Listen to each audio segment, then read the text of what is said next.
A man gets kicked out of a bar and claims they stole his phone. Officers show up ready to help, but he's not in the mood for help. He's in the mood for war.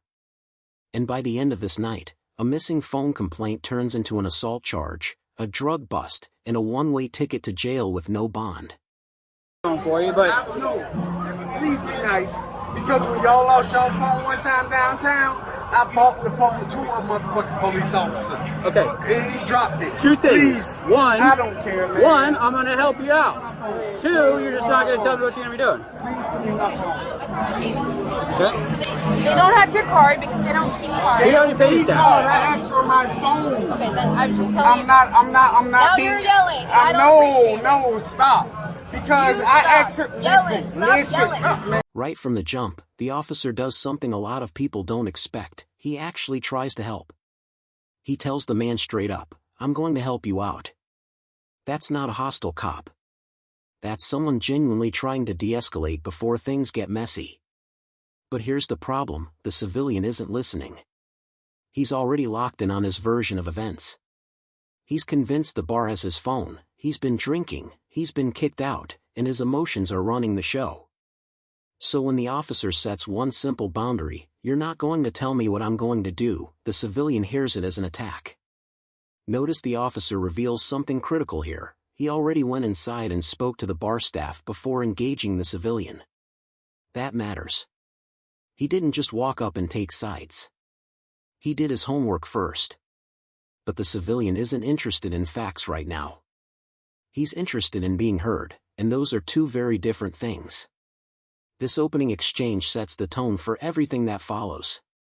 One man trying to solve a problem. Another man too frustrated to let him. You're here for you. No, you're not here for me. You're here for them to protect their establishment.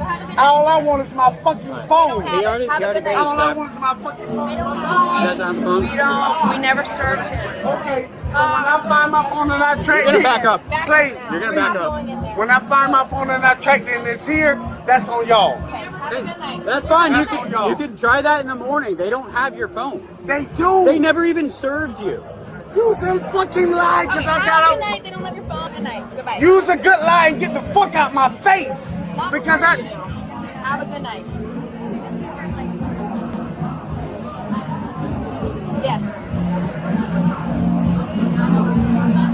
Sir, ma'am, I just went in there and had a drink. So please go in there and And now accept you're my- not back in there? They don't want you there. No, they kicked me out of there because I fired up a black. Okay, I'm telling you right now, they I'm would not telling steal a phone. Okay, you went in there. Your tab is paid. What I recommend doing? Can you listen to how I would handle the situation? This is where the civilian drops the line that tells you everything about his mindset. "You're here for them, not me." That one sentence reveals he's already decided the officers are the enemy. It doesn't matter what they say or do from this point forward, in his head, they're against him. And once someone reaches that conclusion, no amount of reason gets through. Then comes a genuinely interesting moment. The civilian threatens to track his phone and prove the bar has it. The officer doesn't flinch, he says that's fine, try that in the morning. That's a calm, confident response. He's not threatened by the bluff because he already knows the phone isn't in there. The bar staff even confirmed the civilian was never served, meaning he may not have been inside long enough to lose anything. But the civilian fires back calling it a lie. At this point the officer tries to shut the interaction down cleanly, "Good night. Goodbye." Which is actually the smart move. Don't keep feeding a fire that only grows with oxygen. But the civilian won't let it end. He pivots, starts addressing what sounds like a female officer on scene, trying a softer angle. That pivot is telling, he's not done, he's just switching tactics. And the deeper he digs, the closer he gets to a line he won't be able to uncross.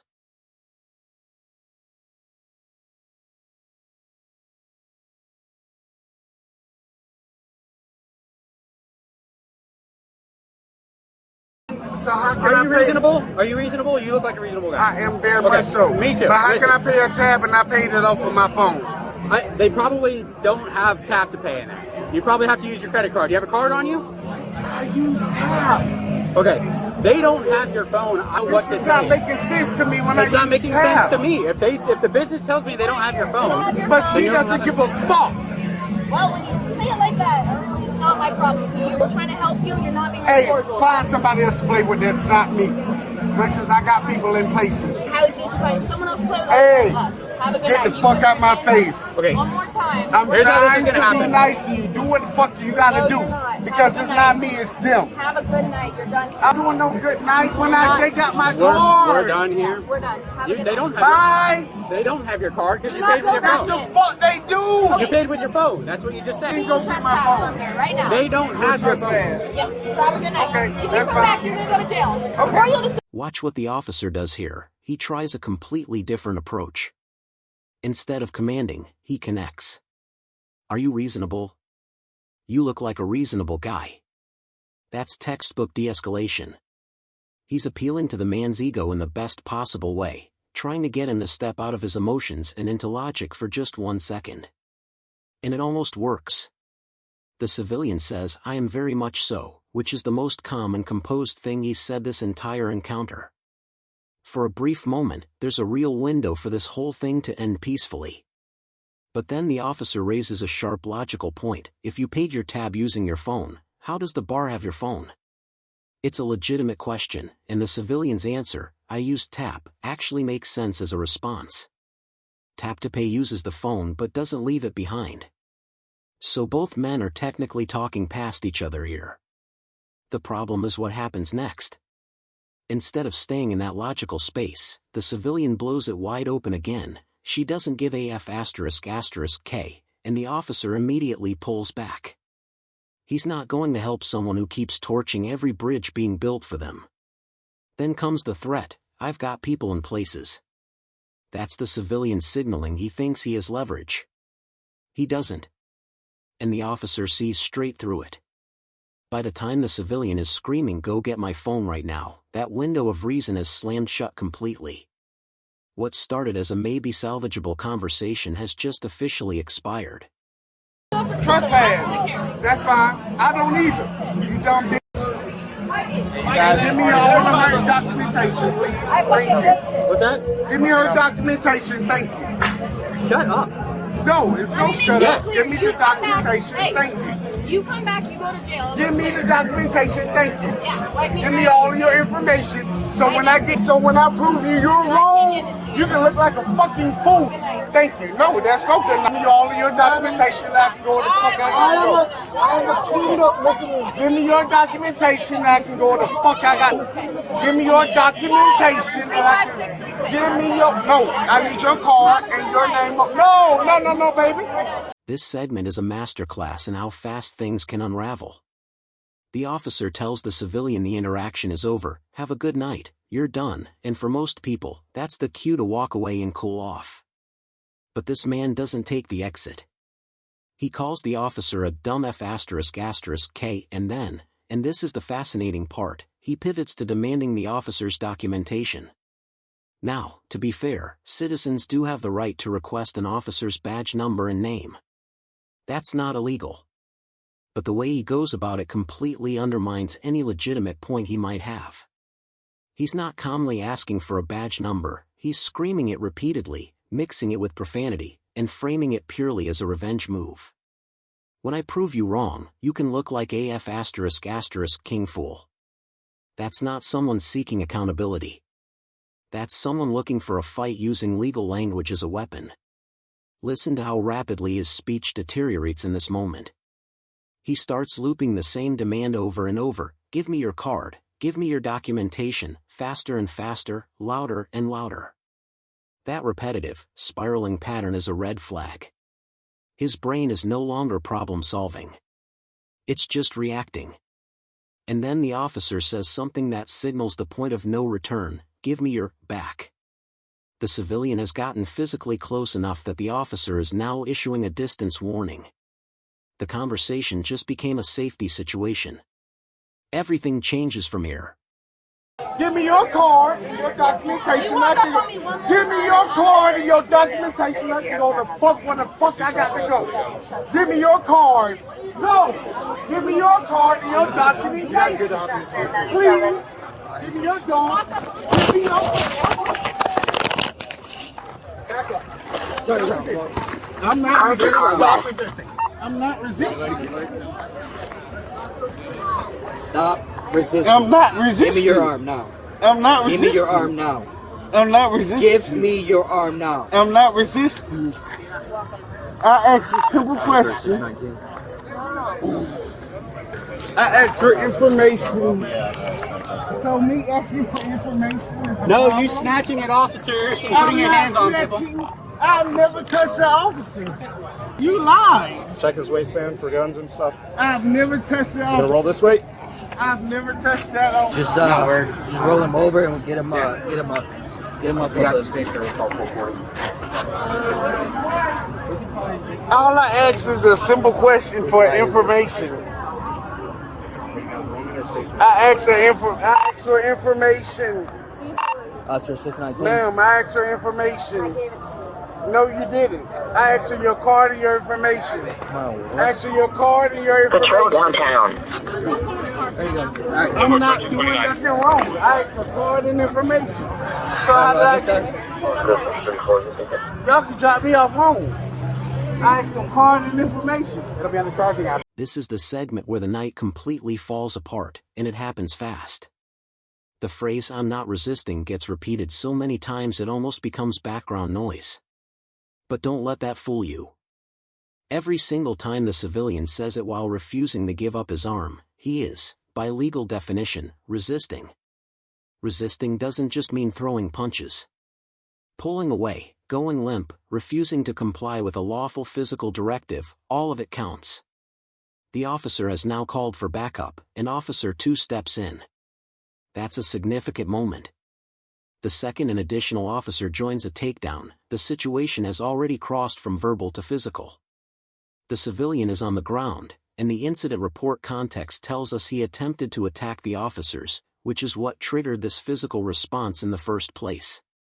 What's striking now is how the civilian's narrative completely rewrites itself in real time. Seconds after the confrontation, he's already telling a new story. All I asked was a simple question for information. That's it. That's his whole defense. He's trying to compress an entire chaotic, escalating encounter into one innocent-sounding sentence. And then comes the detail that would almost be funny if the stakes weren't so high. He yells, "Y'all can drop me off home." He's on the ground, in custody, with multiple officers on him, and he genuinely thinks he's going home. That level of disconnect from reality tells you just how far gone he is at this point. He's not processing consequences. He's still stuck in the argument he started outside that bar. For card and information? Come on, man. Check this out, man. Multiple times you were warned to stop approaching the officer, okay? For card and Once information. she started getting the paperwork for you, behind She her, didn't okay? do nothing. So now you're going to jail. Is your name Darius? Is your name Darius? No, all that Is your is name for card and Darius? information. Is your name Darius? All that is for card and Is your information. name Darius? I'm just actually. Your debit card that you were looking for was Yes. found in your right pocket. I didn't ask about the no debit card. You did, I sir. asked him, I asked him about the drink. Nope. You asked about that in your phone, of which they don't have your phone. The debit card that you were looking for was in your pocket. That's what I asked him about. Hey, it's not in there, bud. We told you It that. is. All you gotta do is You wanted call. to do the most. I asked her for some. All I asked was ID for is in card here. and I information. went to go get it, but you wouldn't stand there and listen. Yes, I did. What are you talking about? 3 words from Officer 1 land like a hammer. "Now you're going to jail." That's not a threat anymore. That's a verdict. And everything the civilian says after that point is just noise, because the decision has already been made. But before that, Officer 1 does something really important. He lays out the timeline clearly and calmly. He tells the civilian exactly what happened, step by step. The officer was calling for his information. A female officer had already started pulling paperwork together to help him. The process was working, he just wouldn't let it. That's a crucial detail because it shows the officers weren't blocking him. They were actively processing his complaint while he was out there screaming into the night. Then comes the plot twist that reframes the entire incident. The debit card the civilian was so convinced the bar had stolen? Found in his own right pocket. Think about that for a second. This whole confrontation, the screaming, the cursing, the threats, the physical altercation, was ignited over a card that was on him the entire time. Now he's backpedaling, claiming he never asked about a card, only about a drink. But the officer shuts that down cold. You asked about that in your phone.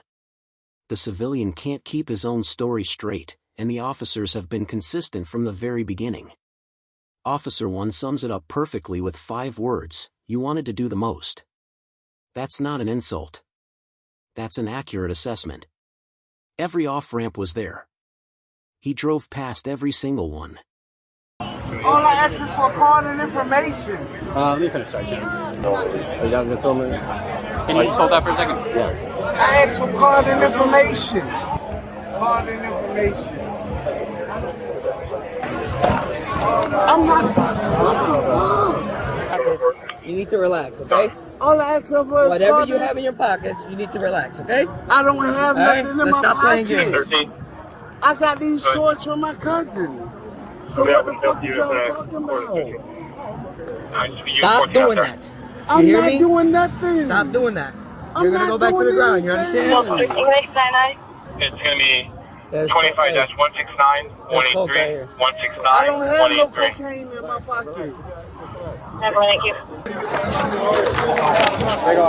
Well, there's stuff on that side. That's why. Hey, just do it on this side. This side. This side. Well, here. There's stuff on that side. I got it. I got it. No, I got it. That's fine. I just put it on passport usually. That's all. Alright, have a seat. Is there anything else on you that we can find?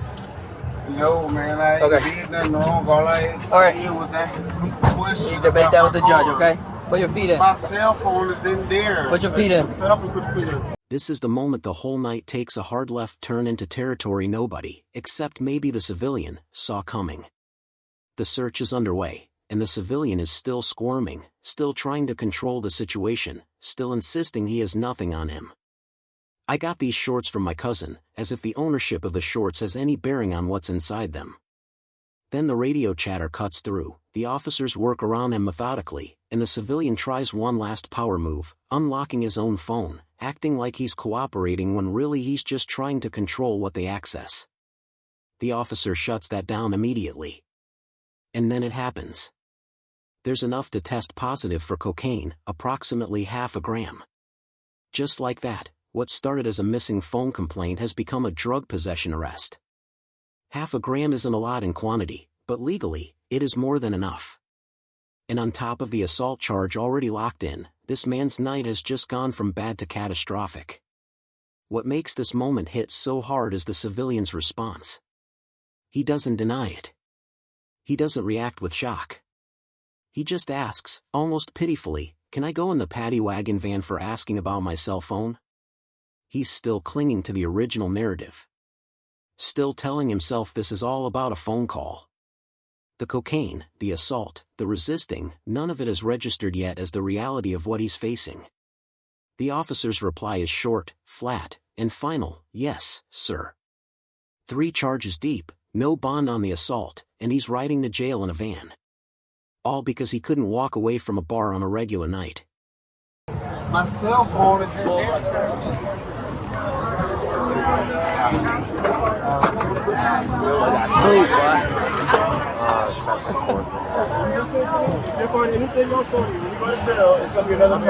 I have not done nothing, man. I'm telling you. There's up to positive cocaine. Seems fair. Approximately 0.5 gram. Step up. I'm trying. Don't think I'm being wrong. Can I go in the paddy wagon van for asking about my cell phone? Yes, sir. Let's put this all together, because the full picture is something else entirely. This man walked into a bar, got kicked out, and ended up outside convinced the bar had stolen his phone and his card. Officers showed up, not to arrest him, not to hassle him, but to actually help him resolve his complaint. That's where this started. A man. A missing phone. 2 officers willing to work with him. But look at where it ended. 4 charges. A judge who looked at the assault on an officer and said, No bond. Not a reduced bond. Not a manageable number. No bond. That's the court sending a message. You put your hands on a law enforcement officer, you don't get the luxury of posting bail and going home to sleep it off. The trespassing charge, $500 bond, almost feels like a footnote at this point. So does the resisting charge at $1,000. Those are the kinds of charges that in any other context might feel significant. Here they're buried under the weight of the assault and the cocaine discovery. And that cocaine charge is the detail that changes the entire texture of this story. Because now you have to ask, was the erratic behavior, the inability to process logic, the spiraling repetition, the complete detachment from consequences, was any of that connected to what was in his pocket the whole time? Half a gram doesn't make someone act that way on its own.